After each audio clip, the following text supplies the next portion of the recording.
Менә күргәнебезчә, фермага кирип булмый, анда шикләү куйганнар. Һәм тагын шунысы игътибарга лаек, әлеге хуҗалык авылдан бераз булса да читтә урнашкан.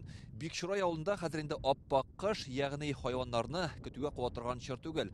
Бу исә шәхси хуҗалыклардагы хайваннарны ордан саклау өчен бераз булса да уңай күренеш булып тора. Райондагы ветеринарлар әйтүенчә, бер атналык бу объектта карантин игълан иткәннәр. Хәбибуллиннар гаилә фермасындагы малларда бруцеллез булуы җирлектәге терлекләрдән план буенча каралган анализ алгач ачыклана. Бу хакта безгә авылда белдерделәр. Районнардан, ниләрдән маллар кертмәскә инде. Без анда карантин инде, хәзер кертмиләр инде малларны, ниләрне кертмиләр хәзер. Кешеләр дә кирми инде. 10 көннән соң аларны билгеле була инде. Хәзер анализлар 10 көннән кайта. Бикшурайда 76 хуҗалык бар, 202 баш мөгезле эретерлек исәпләнә. Барсыннан да кан анализы алганнар. Нәтиҗә әзер булганчы, савылган сөтне сатырга, читкә чыгарырга ярамый. Хәтта хайван асрамый торган кешеләр дә аптырашта калган. Бу хәбәр бөтен авылга шым салып бик тиз таралды диләр. Жалко кешене, кеше күпме тилмертә асрады хайваннарны. Менә алар жалко, хозяиннар жалко.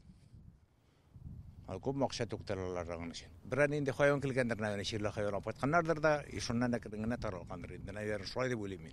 Ничектер дөресен кем белә инде. Менә миңа 70 яшь.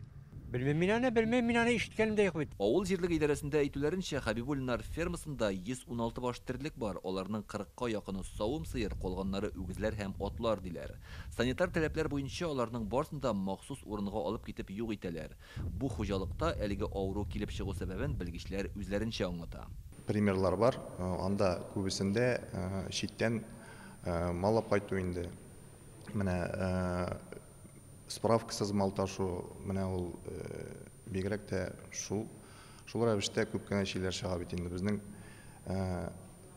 контрольсез мал ташу республикага менә шуларны туктатырга иде. Аларны һәрбер хуҗалыкка, һәрбер кешегә әйтәсем килә.